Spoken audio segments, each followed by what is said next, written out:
Good morning, Robin. Are you there? I'm here. I was just thinking about making you sweat it a little bit. Think you're gonna have to walk through this. But now I'm here. There you are. Well, good. I need all the support I can. We both need all the support we can get uh, this morning. And welcome everyone to this webinar on the new application that the SBA dropped on us about a week and a half ago, which is perhaps the final piece of the PPP loan process to figure out how much of your loan can be forgiven. Robin, I was going back and looking at what's happened over the last couple of months, and I didn't realize today is our fifth webinar that we've presented since this whole COVID crisis blew up in the middle of March. And I don't think this is going to be our last webinar about COVID related topics. Unfortunately, I don't think so. There's more changes coming. It's certain. So More changes coming. And also, you and I have talked about the whole CARES Act, which was passed almost 2 months ago. You know what? 2 months ago to the day, in fact, because it was March 27th. There's a whole lot of provisions of that CARES Act that we have not really focused that much on and shared out with our clients. And at some point, when the PPP loan begins to diminish a little bit, I think people are going to have an appetite to learn about what else is in that CARES Act, because it is packed with lots of new information. it is, and there's some good stuff in there. So we're going to focus on that once we get through the PPP. Shall we call it nightmare? No, process. Well, you know what? I think this PPP loan is going to be dragged out almost like our busy season is being dragged out to July 15th. Yeah, it's going to go on forever. So I noticed you're in the office down in Katy, Texas. I'm here in our office in Loveland, Colorado. What's it like in Katy right now? Are things beginning to look normal again, or what's it like? It's nice. Things are starting to open back up. Streets are somewhat full of cars again. The school is out. So, for me, I was dealing with kind of helping my kids through the online school. So that's passed. So I can kind of get back to a normal coming into the office. I know Melissa's coming back next week. So it's good. Things are looking up. Yeah, here in Loveland, there's 3 of us in the Loveland office. There's at full capacity, there's 9 of us here. So there's 3 here today. We're trying to rotate a little bit so that, there's not all of us in the office at one time. Good news is today's the first day in Colorado that restaurants can begin to open for indoor dining, obviously with spacing and all of that. And even better news, the bars are beginning to reopen now.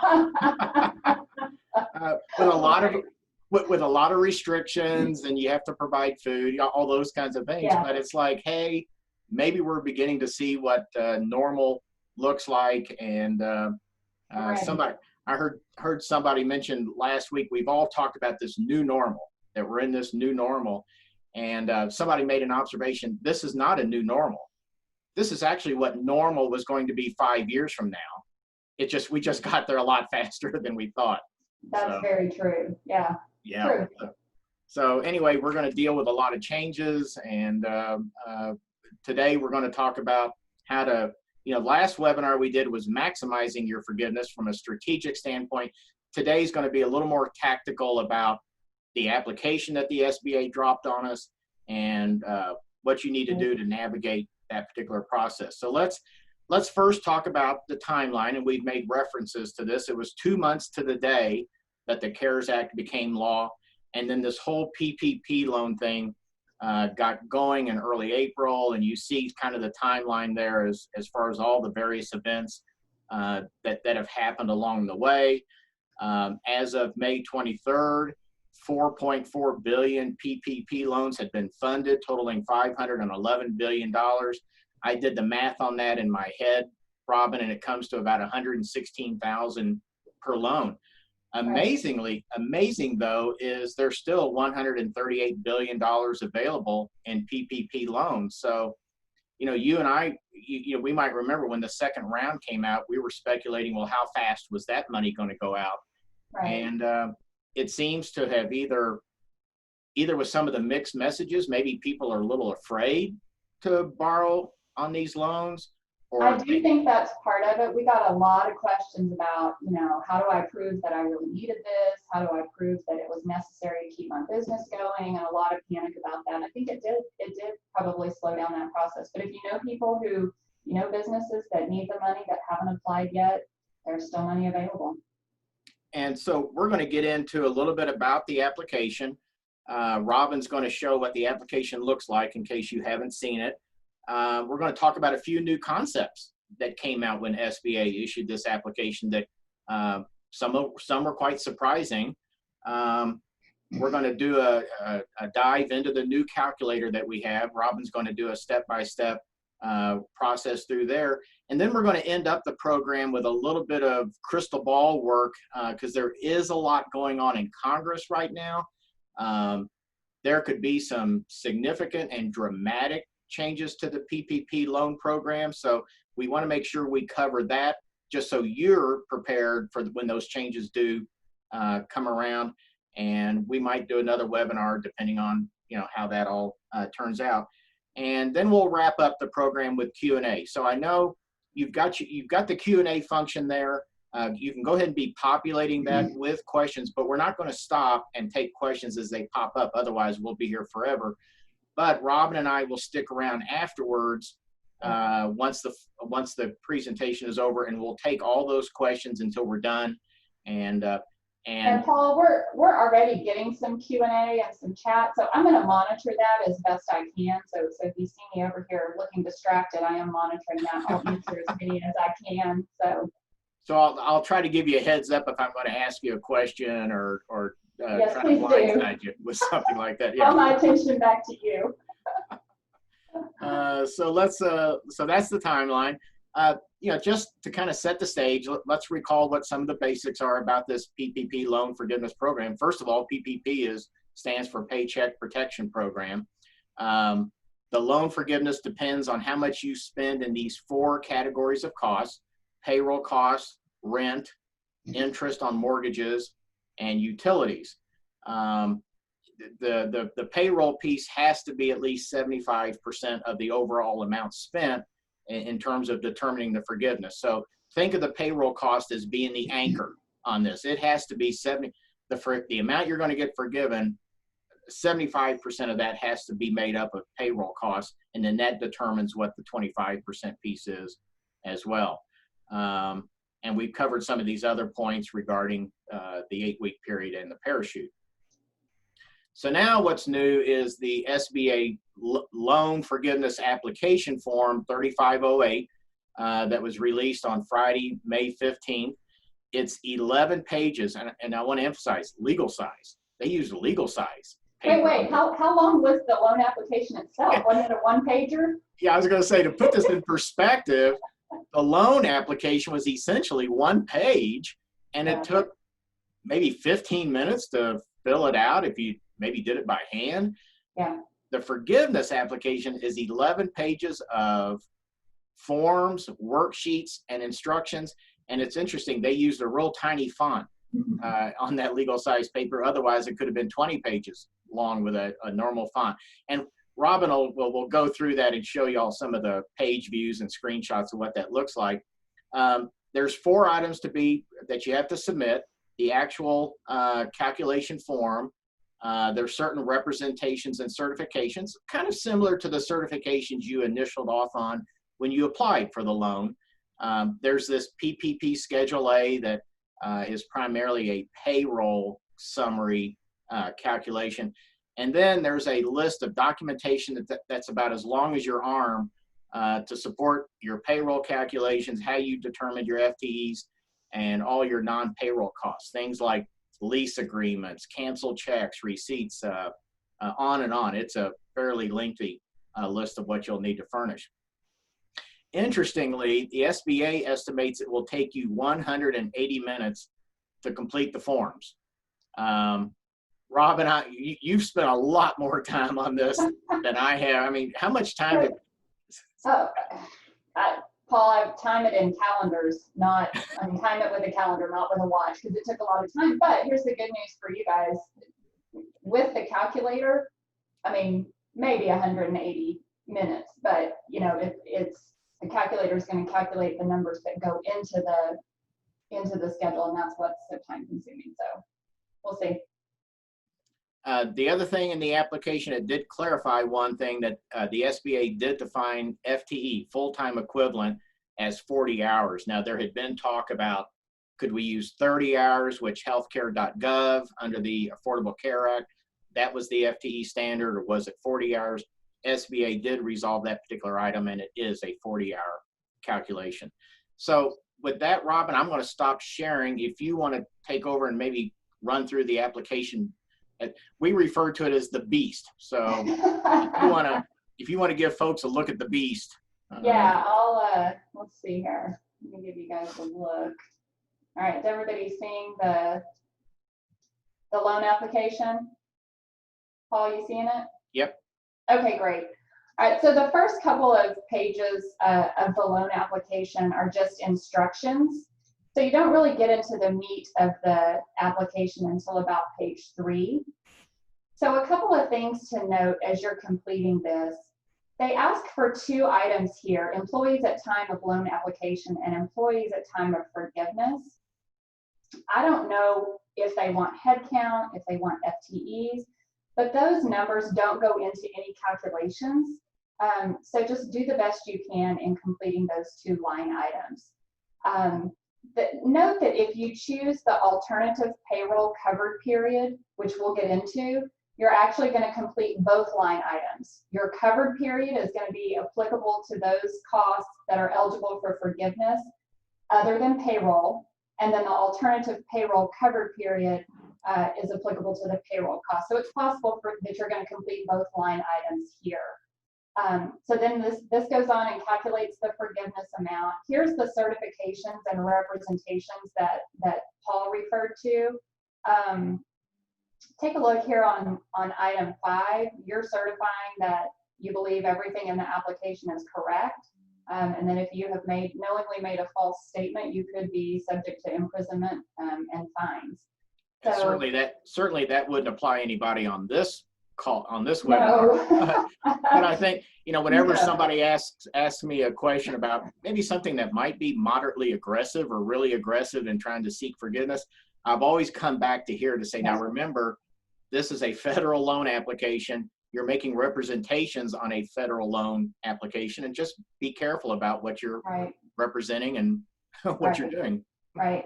One thing I meant to point this out. Okay, so right here about the middle of the page, if your loan was less than $2 million, don't check this box. All right. If you check this box, you're pretty much scheduling an appointment with some federal folks to come and audit your loan. So if your loan was less than $2 million, do not check that box. All right. Okay, so there's certifications and representations, and pretty much the next 5 through 11 pages are instructions, tables, and schedules. All right, so that's a brief overview. Paul, should we jump into the calculator? Are we ready for that? No, let's go through a few of the concepts that we had. If you'll, if you can stop sharing, and I can do that. There you go. Yeah. Let's get back to the show. So here we are. We'll jump into the calculator here in just a little bit. So, we talked about that there were some new concepts and frankly some surprises that came out of the release of the application. And also the SBA issued some guidance last Friday, the 22nd, to further develop some of the items that were on the application. So we now know the 8-week covered period, that's the spending period, begins when the loan proceeds are received plus 55 days. Now, if you were using one of our earlier versions of the calculator, you probably noticed the calculator was based on an 8-week anniversary, which would actually compute to 57 days. We were looking at the covered period beginning the day after loan proceeds were received and running for that period of time. However, it does begin when the loan proceeds are received plus 55 days. So a 1-day shift in our earlier calculator version, and that'll be built into the new calculator we have now. So what difference can a day make? It can make a lot of difference. Robyn mentioned this new thing that the SBA came out with called the alternative payroll covered period. This is available for folks that have a bi-weekly or more frequent cycle. what it basically says is instead of starting your covered period on the day you get your loan, you have the option with respect to payroll costs to start that 8-week covered period on the first day of the first pay period that starts after the loan proceeds. And so if you think about being on a bi-weekly payroll method, if you can start your covered period on the first day of that first pay period, then the 8 weeks will end at the end of that fourth payroll cycle. So it's a way to align and maybe simplify the reporting of your payroll costs with this covered period. Now, again, the alternative payroll covered period does not apply to non-payroll costs. So if you do this, you're going to have to keep track of essentially 2 covered periods, the regular covered period for your non-payroll costs, and then this alternative payroll covered period just for the payroll costs. But it could simplify some of your accounting for this. One of the surprises that we got from the SBA was the definition of eligible expenses, this concept that expenses both paid and incurred could be included in your forgiveness calculation. And what this means is, let's say you got your loan on April 14th. That's when you got the proceeds, but your first payroll date after that period was April 15th. Well, the question was, do I get to include that entire payroll in the covered period? The answer is yes. The entire payroll, even though that payroll was incurred prior to getting your loan, because you paid it within that 8-week covered period, it's included. In addition, at the end of the covered period, say you have, if you're a bi-weekly payroll provider, say 1 week of that bi-weekly period was incurred up until the end of the 8-week period, you can include that week's worth of payroll as long as that payroll is paid by the regular payroll date that ends after the covered period. I know that's real confusing, but basically the SBA really was very generous in allowing this concept of paid and incurred to be included within the covered period. And this not only applies to payroll, but it applies to things like rent. So let's say your covered period ended June 25th, and you have your next rent payment due July 1st. As long as you pay that rent by July 1st, you'll be able to pull in a significant portion of that rent within the 8-week covered period because it was incurred during the covered period, even though it was paid outside. We did get some clarification that bonuses and hazard pay qualifies as payroll costs, as well as compensation paid to people who are staying at home. So, if you furloughed your employees, but you're still paying them payroll, even though they're not actually working for you, the fact that you're providing them compensation can be included in the forgiveness calculation.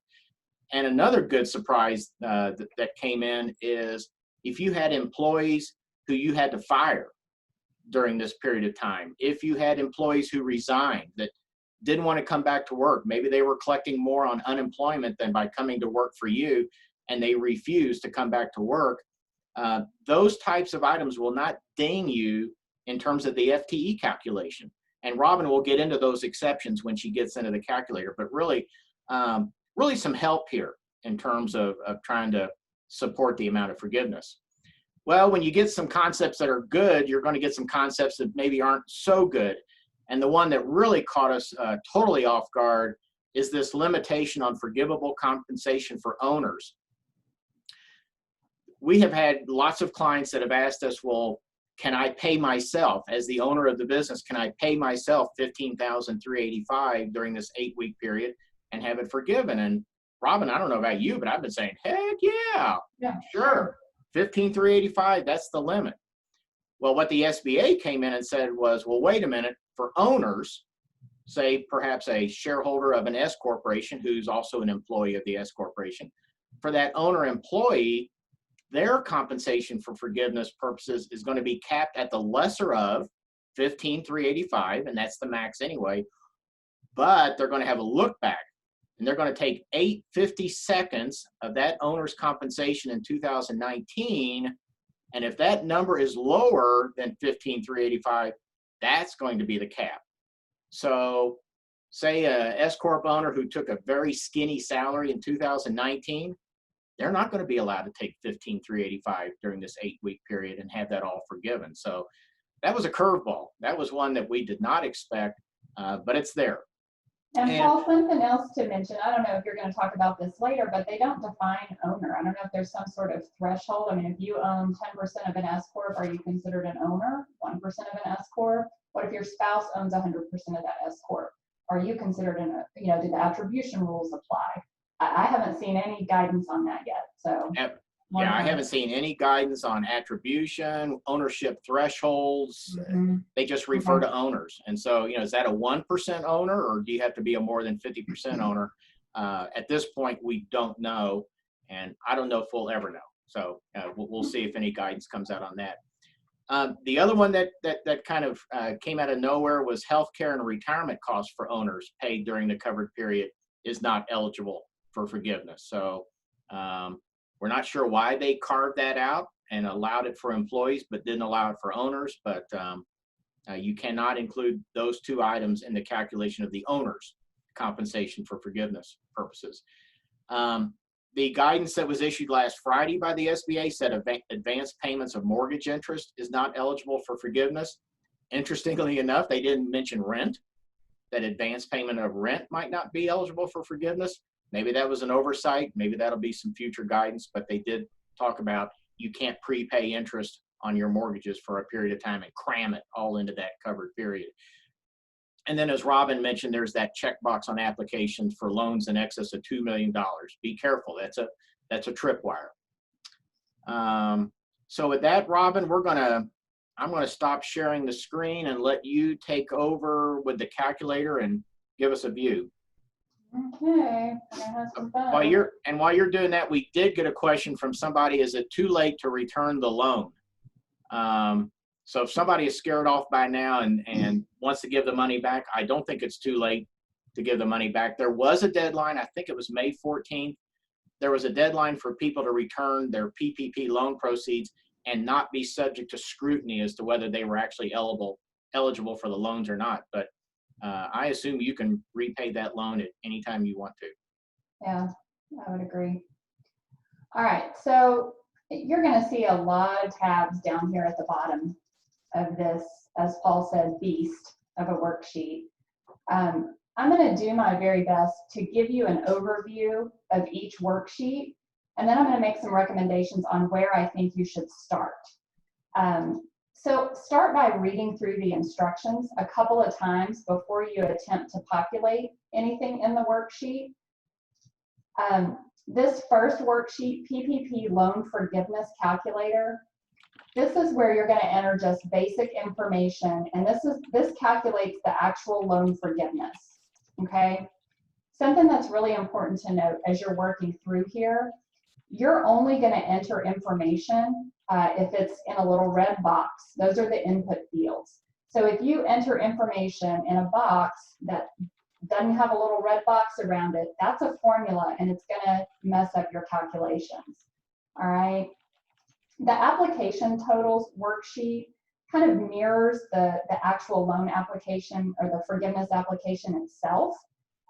So once you're done working through and inputting your data into this worksheet, this will populate and it will allow you to then go back and fill out the actual SBA form. You know, our hope is that your lender would actually accept this calculator as your, you know, with all these calculations as you're supporting data and along with payroll reports and all of that good stuff. So you're not going to spend a lot of time here. You know, you'll note there are there's no data input for you on this worksheet. This is all pulling from other places. The look back FTE worksheet, this has to be completed for purposes of comparing your full-time equivalents during the covered period to the full-time equivalents during the look back period. And then the owner's compensation worksheet, this is where you're going to include Schedule C earnings if you're a sole prop, Schedule F earnings if you're a farmer. Partners in a partnership will complete this, as will employee owners of S Corps and C Corps. And then you've got this worksheet over here for salaried employees. So this is for non-owner employees earning less than $100,000 in 2019. Okay, don't include owners and don't include individuals who were paid more than $100,000 in 2019. And then you've got a similar tab for your hourly employees, and then a tab for those individuals that earned over 100,000 in 2019. So it's possible that you're going to input data in all 4 of these payroll worksheets, okay? But you're not going to include the same employee in any 2 worksheets, all right? And then you've got this additional employees exceptions. We'll get into this more when we actually walk through the calculator. And then the FTE calculation worksheet calculates the full-time equivalents during the covered period. This worksheet is informational, doesn't go into any of the calculations on the other worksheets, but I'll explain at the end of the presentation why it might be useful to you. Okay, so let me try to tell you where I think you should start in this process of completing this calculator. So if you start here with the PPP Loan Forgiveness Calculator worksheet, you're going to enter information only in the, only if it's surrounded by a little red box. So you're going to enter your original loan amount, your standard or alternate payroll covered period start date, and then if you received that emergency grant, if you remember that was up to $10,000, but it was capped at $1,000 per employee. If you received those funds, then you need to enter those here. And then you're going to come down here, payroll expenses during forgiveness period. This is pulling from somewhere else. You're not going to enter anything there, but you are going to enter your contributions for employee health insurance, retirement plans, and then your contributions to your state unemployment fund. So remember, you can't include what you pay for owner's health insurance or owner's retirement plan contributions. This is only for your employees. And then you're going to come down here and enter your utilities and your mortgage interest and your rent for the covered period. So that's where I would start. After you complete that information, I would jump over to the Look Back FTE tab. And Hey, this Robyn, is where you're going to. Robyn, could you go back to the Yes. to tab and at the bottom? Yes. So one thing, because we had a question, I had a question on this from someone before we even started the webinar. If you noticed near the bottom, it talks about total forgiveness for the 8-week period. In this case is 91,709. Yet the total forgiveness after the EIDL advance reduction is 86,709. So that $5,000 advance that Robyn had at the top of the page, that comes off dollar for dollar from your forgiveness. And it's important to note this. This is a change that the SBA issued, oh gosh, maybe a couple of weeks ago, because prior to that time, for those of you using perhaps an older version of our calculator, at the guidance we were given at that point in time indicated the EIDL advance reduced your payroll cost component of the forgiveness. The SBA came out later and said, nope, we're going to use that as a dollar for dollar reduction against your forgiveness. So even though it doesn't have to be repaid, Right. they're not going to let you have that and total forgiveness on the PPP loan either. It took them a while to figure that all out, but I think we're pretty firm now that you're just going to take a haircut on forgiveness for that EIDL. But after all, it was interest free, so it's not. It was better than a poke in the eye. Right. Okay. All right. So once you've entered the information here, I would jump over to this Look Back FTE schedule, and this is where you're going to enter the number of full-time employees for each of these time periods. Number of full-time employees for February of 19 all the way through June of 19. One item to note, you're only going to include hours or employees that were on board from February 15th of 19 to the end of the month when you start here in February. All right. And then you're going to enter number of hours that your hourly employees paid, number of hours that your hourly employees worked for that same time period. You're going to do the same thing down here for the FTE calculation for January and February of 2020. Number of full-time employees you had in January of 20, number of hours that your hourly folks worked. This calculator is then going to choose, it's going to default to the lower of those two totals, because remember, for your look back period, you want that number to be low so that you're hopefully not taking a haircut when you compare it to how many FTEs you have during your covered period.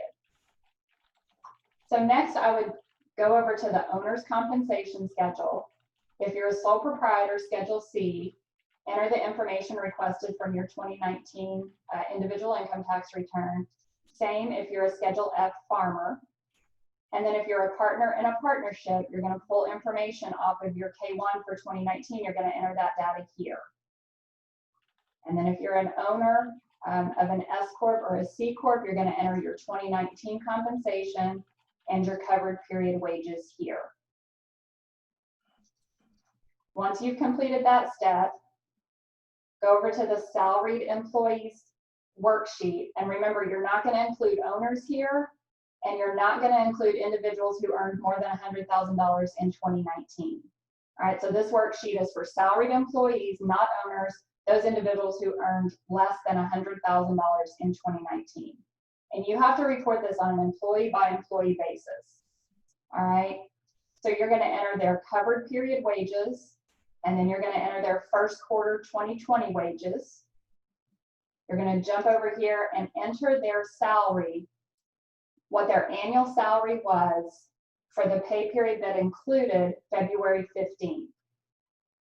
And then you're going to enter their wages for this random time period, February 15th of 20 to April 26th of 2020. And then lastly, you're going to come over here and enter their wages as of June 30th, 2020. And you're going to let the calculator do the rest. Okay? In a similar fashion, you're going to come over here and enter that same information for your hourly employees. You're going to enter the number of hours they worked and what they earned during the covered period. Same for the first quarter, same for February 15th, and then those safe harbor hours, February 15th through April 26th. Again, June 30th of 2020, wages and hours, and you're going to let the calculator do what it does. Hey, Robyn. Yeah. I just had a question on that. How helpful would it be if somebody was using a payroll provider like ADP or Intuit if they were furnishing those calculations? Very. And I think, I know that ADP has some information already. I know that they're working on it. And I would assume that most of the, bigger payroll providers are probably going to give us some sort of schedule that's going to help tremendously with calculating this thing. Yeah, I would suggest that folks that are using an outside payroll service, you probably ought to be in touch with those folks just to make sure they're going to be able to support you on these calculations. If, however, you're doing your payroll manually or in-house or on your own, I just don't think you're going to have a very sunny summer. Probably not. Your summer is going to look a lot like my Memorial Day weekend did. It's just sitting in front of my computer. Okay. Okay, so jump over here. This is for salaried or hourly non-owners who earned over $100,000 in 2019. You're going to enter their hours and then how much they made during the covered period. All right, like Paul had mentioned before, there are some exceptions to taking a haircut on reducing your FTEs during the covered period. So for instance, if you had to fire an individual for cause during your covered period, that's not going to count against you in terms of an FTE reduction when you compare to the look back period. Okay, so you're going to list out each of those occurrences, and then you're going to put the number of employees. If you had 2 employees fired for cause during the covered period, you're going to put a 2 in this box right here. Okay, so you're going to enter all their detail up here, count up the number of employees, and populate this box right here. And I think this is really important that you have some good, solid written documentation of these items, because I think that's probably going to be an area of scrutiny when you submit your application. Is what proof do you have that an employee resigned or that an employee asked for a reduction in hours, or you gave them an offer and they turned you down? So yeah, really important that you get documentation for these items, because this could make or break your FTE calculation. Yep. Okay, the FTE calculation worksheet, this is going to calculate your FTEs during the covered period. So there's nothing for you to enter up here.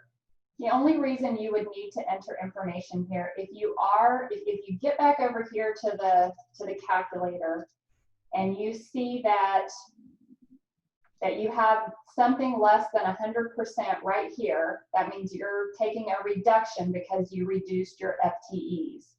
Well, there's a couple of safe harbors, and so you would need to enter this information for the time periods indicated here.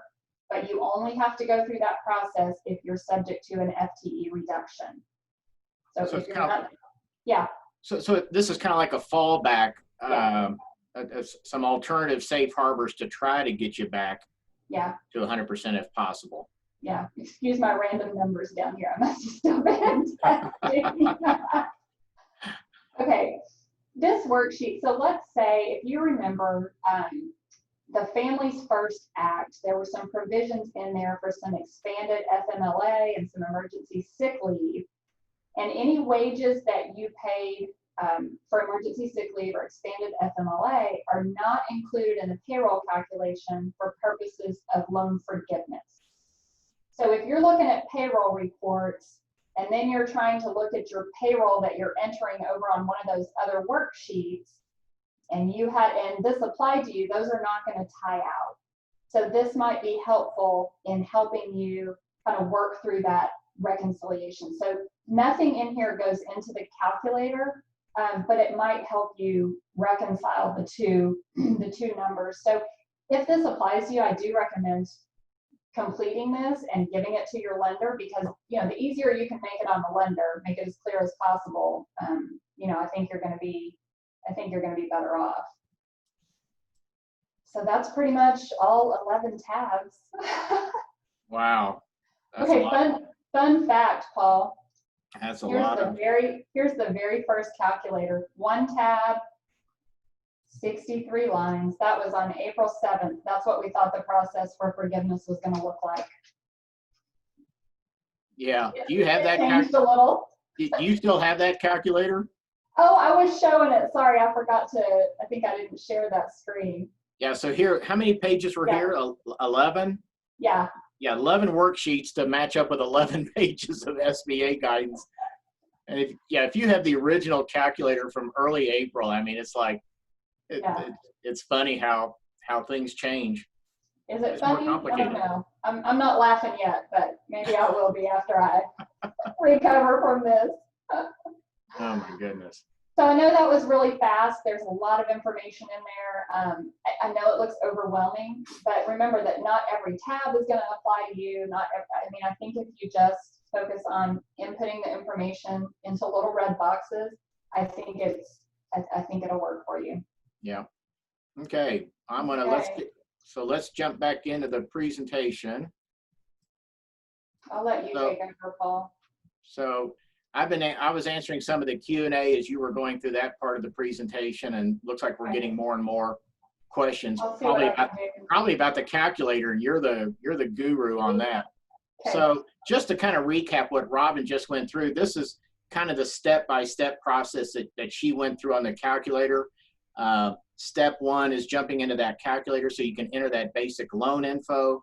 I just realized I don't have my camera on. Let me turn that back on. Not that you all necessarily need to see me, but so I'm actually engaged and participating.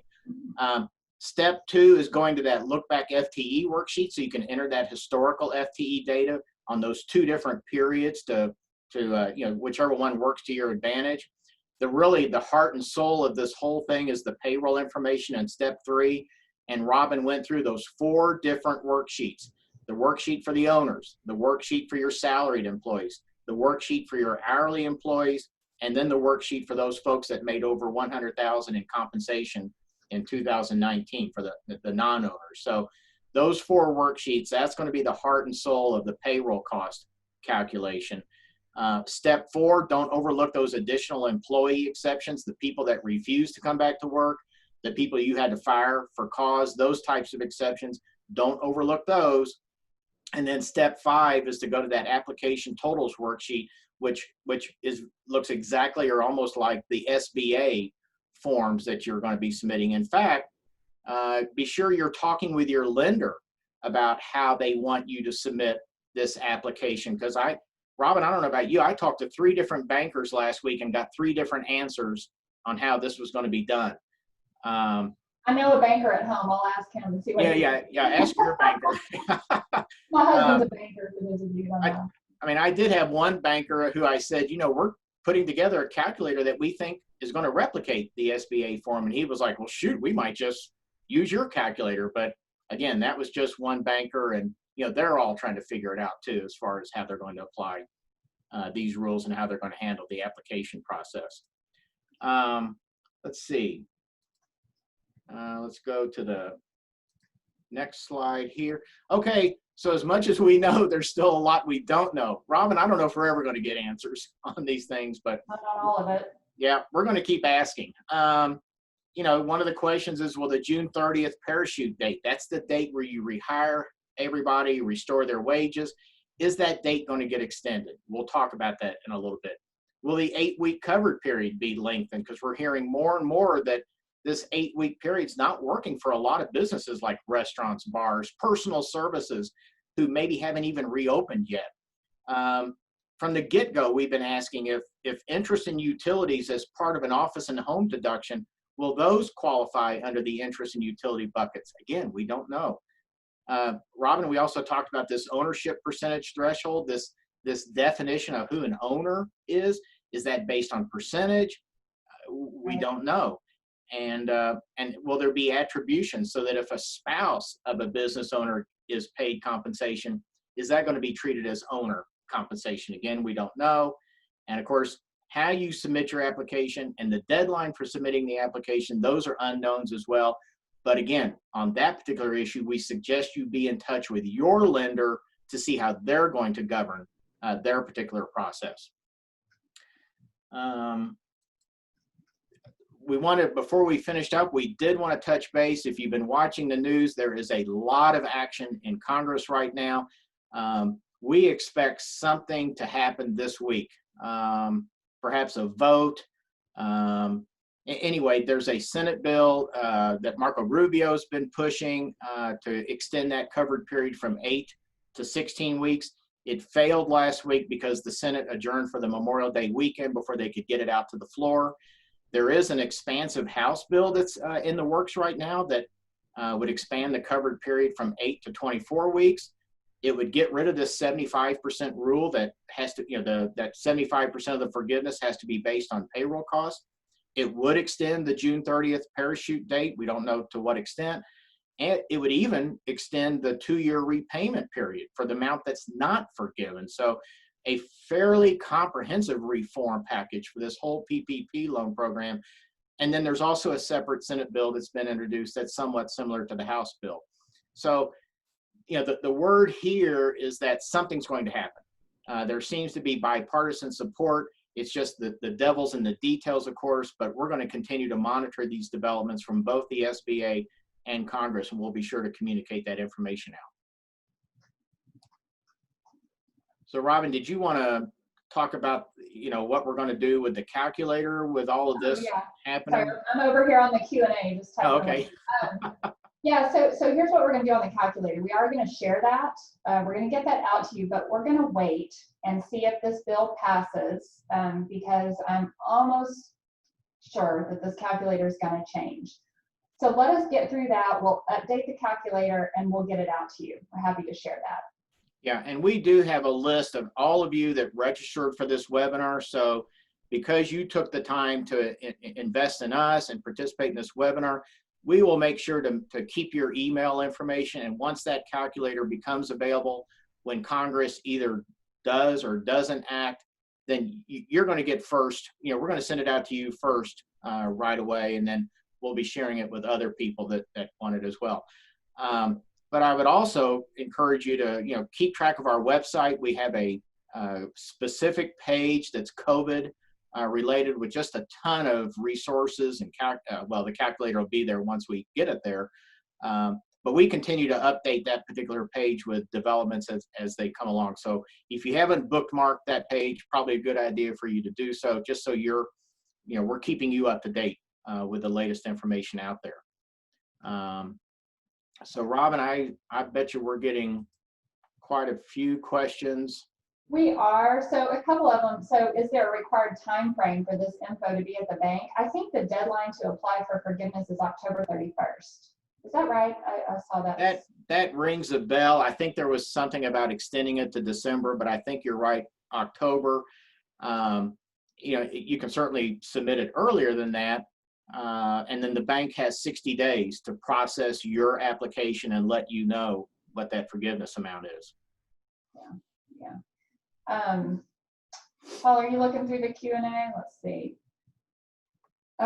Use 2018 tax return information if your 2019 tax return is not done. I don't believe so. No, I don't believe 2018. I think that, you know, that was the fallback for the economic stimulus payments here, but the lookbacks here are pretty rigid in terms of those 2019 time periods. So, and somebody's asking, is the calculator part of the application? It is not. That's our creation. But again, we're happy to share that. We're just going to wait in hopes of sending out one last final calculator. So let's see. I see there's a question about FTEs. What if all of our employees are less than 40 hours? Do we enter 0? On that alternative FTE page, that safe harbor page that Robyn talked about, the SBA did offer a simplified FTE calculation where you can treat anybody who's full-time as a 1.0 and anybody who's part-time as 0.5. And it's just a simplified technique. So, you know, let's say you had 8 employees, all who work less than 40 hours, you would credit each of them with a 0.5. So that would equate to 2 full-time equivalents. Yeah. Okay, so I'm getting a lot of questions about, well, Paul, I think you're driving and I lost my question. Sorry. No, it's okay. Okay, so the 2019 compensation for S-Corp owners, so it's not your pass-through income from the K-1 and your wages, it's only your wages. So if you're an S-Corp owner, the maximum amount that you can include in the forgiveness calculation is the lesser of 8/52 of your 2019 W-2 wages, the compensation you paid yourself during the covered period, or $15,385. It's the lesser of those 3 things. So when they're talking about 2019 compensation, it's only W-2 wages, not K-1 income. Does that help? Okay. Hope so. Okay. Somebody has, can rent include your CAM, the triple net expenses that you pay monthly as well? And I believe that answer is probably going to be no, since that's usually taxes, insurance, maintenance, those types of items. So I think, you know, what we've seen, rent is sort of a pure concept of rent, not the overhead and operating expenses of the property. Paul, we're going to put this on the website, yes? The recording? Yeah. Yes, we'll have this recording probably out this afternoon. And again, we'll send this recording out to the folks who signed up for this particular webinar. You'll get the recording first before we post it in other channels. Okay. Let's see. Are you seeing the same answers? Okay. What if company is owned by a revocable trust and the CEO of the company's trustee is he considered owner? If the CEO is on the payroll of the company, then presumably that payroll would qualify for forgiveness. If the trust is running its own payroll and they're not the PPP loan borrower, then I think it doesn't count. So I think payroll incurred by the borrower is the controlling item. I have an employee who can't come back to work due to health condition. What do I do about his FTE? That was not one of the exceptions as far as I know, Robyn. I didn't see anything that indicated that would be an exception.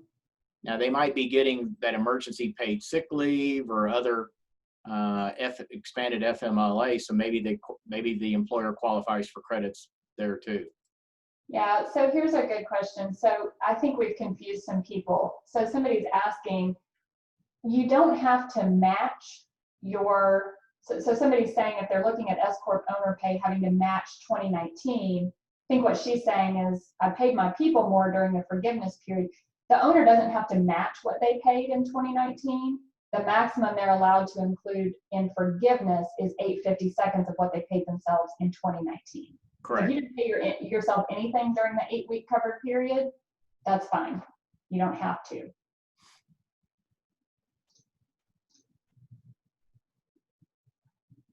Did you see the question up above? Do S Corp owners count toward FTE? I don't know if you answered that one. I did not, because the way the calculator works, we're not including any owners in FTE calculations. And I think that's, yeah. Yeah, somebody asked when the forgiveness application is due. I think you answered that earlier, that there is no, I mean, there's an ultimate deadline you have to file by, but I think it's October 31st, even though I've read there may be an extension on that. Here's a good question. How broad is utility cost for phone and internet? For instance, Zoom and teleconferencing and all those other things. I would think those would be included. Yeah, I agree.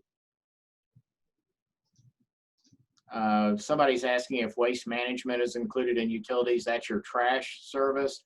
I think that's more of a service than a utility. Again, we have to go with the language in the CARES Act and with what SBA has come out with.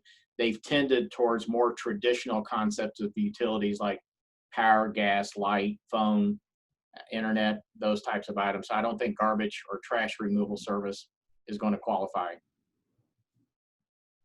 Yeah, so as a follow-up, yes, you can pay your employees.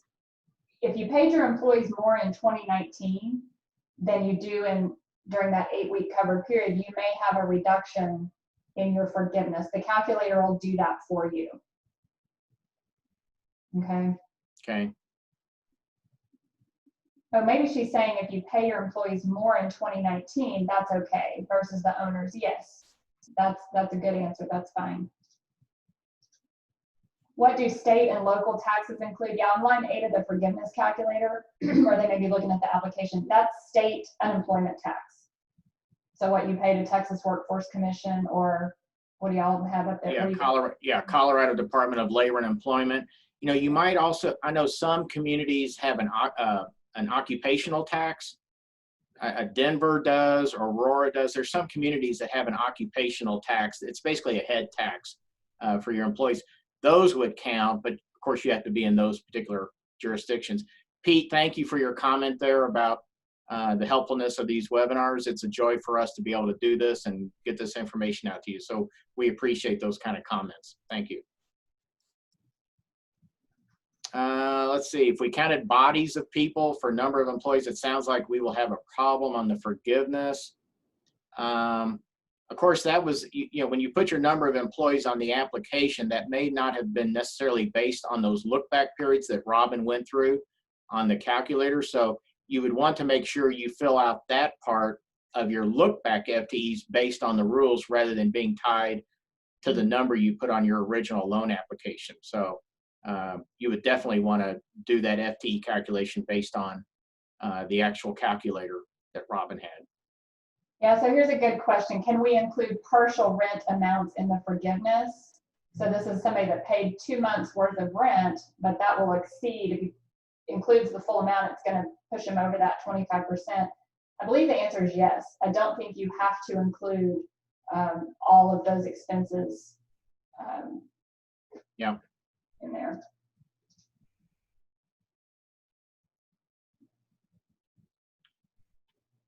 I'm going to jump to the next one. It's easy. What about cell phone? My answer would be yes. that would qualify as phone. Yep. If we didn't, somebody has a question. If we didn't borrow money on owner comp and we are fully covered on our FTE forgiveness, do we still have to do the owner compensation calculations and documentation? No, I wouldn't think so.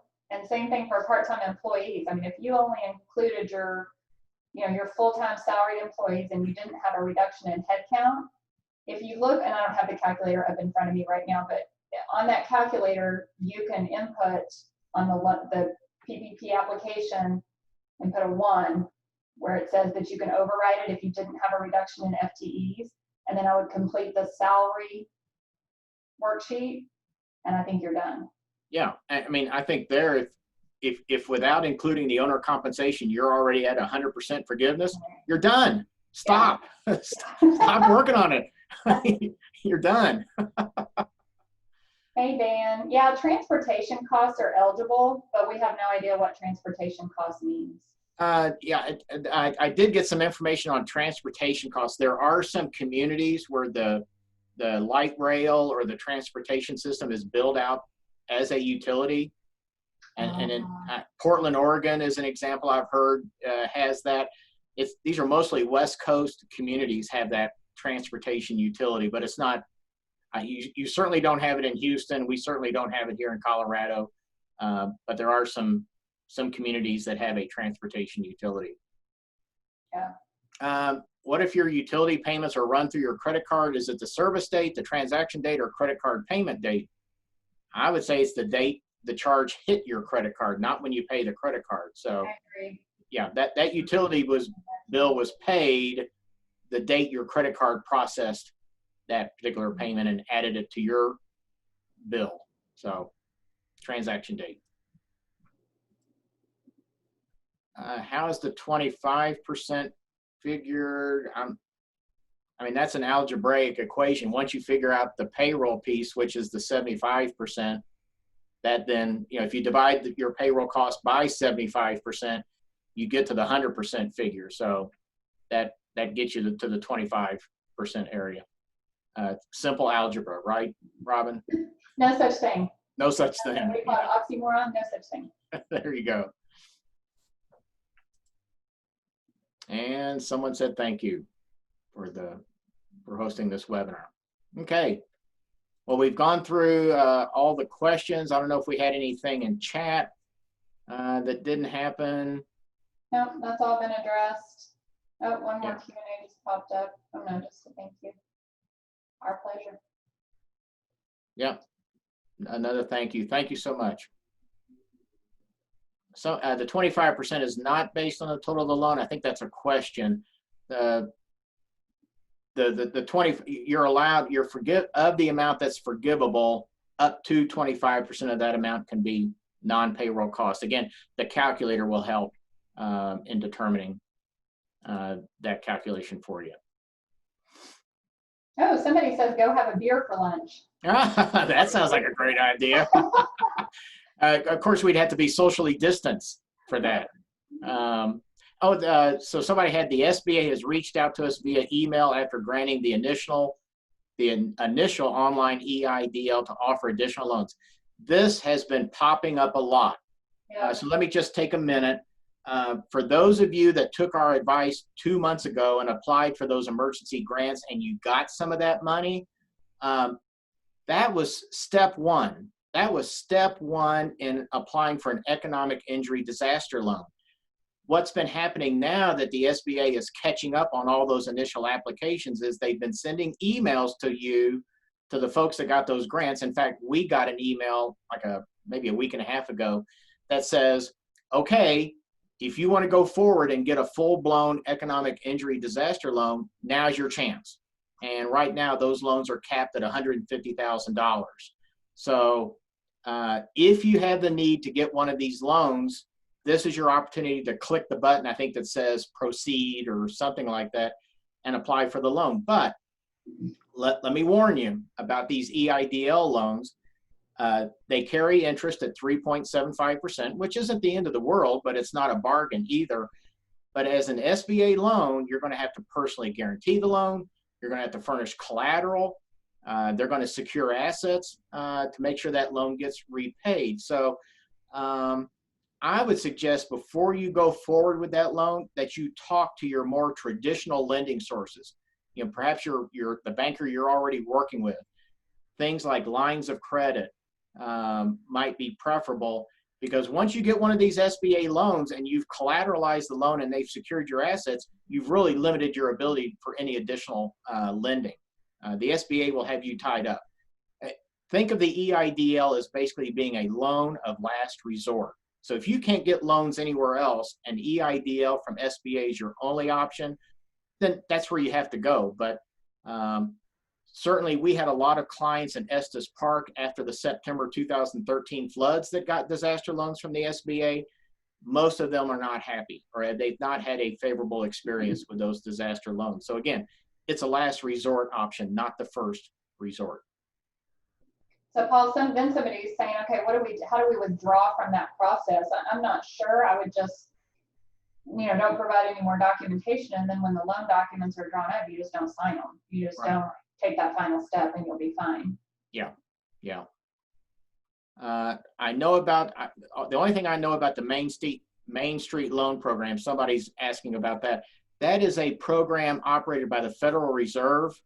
They have an entirely different set of rules and requirements. So I'll just tell you, I've heard about the Main Street Loan Program. I've not really done much of a deep dive. In fact, I believe those loans, either they've just now become available or they're very soon. They were hoping by the end of May that the Federal Reserve would have this loan program up and running. So really don't know that much about it.